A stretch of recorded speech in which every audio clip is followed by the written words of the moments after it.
There's a few things that happen in life that I obsess over constantly. One of those things is legacy. I just got done talking with a friend for like a few hours and just talking about our histories and our hopes and our dreams and how they've changed over the years.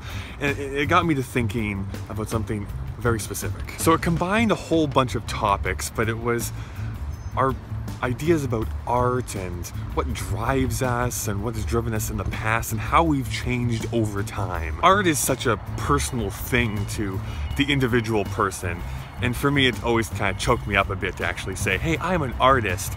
But I mean, let's just say that what I do here on YouTube is art. Then for me it's always just been my way of expressing myself, which is pretty standard. But it's kind of what I'm able to do. I'm not a singer, I'm not a painter, but I can show myself, I can bear myself in these videos, and that has helped me get through so much in my life.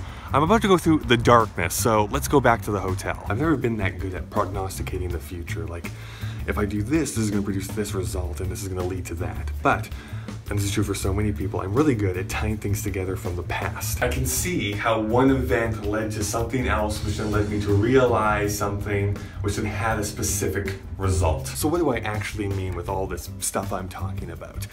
Well, I've definitely improved since I've been on YouTube. I was so scared to start back in 2010 that I was convinced that everyone would hate me and that would somehow affect me as a person, which I mean, it kind of did. I still remember one of the worst hate comments I ever got, which was, if I ever meet you in real life, I will stab you until you're dead, which is hopefully what they're gonna put on my tombstone. But when I look back now, I can see this progression of a person trying out different things, seeing what fails, and clinging on to what didn't.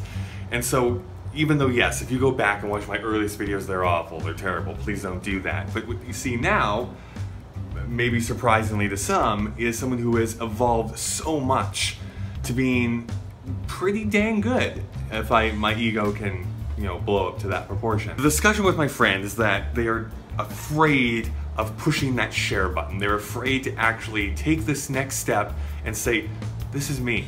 I've done the creation, but I'm not ready to share it with the world.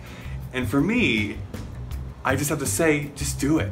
Just get rid of that, because the more you hold on to it, the more that it's just something that's sitting on a hard drive or sitting in your head, it becomes an obsession.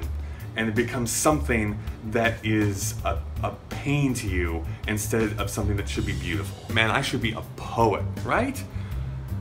What I'm trying to get at is that if you are someone who's a creator or an artist and the only thing that's holding you back is yourself, if you're just hovering over that share button, I'm telling you, just do it.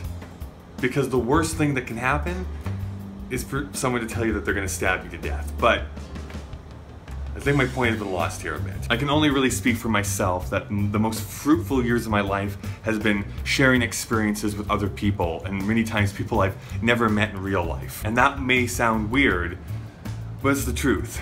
So, that's been my day in Austin today. Hopefully we'll see you tomorrow.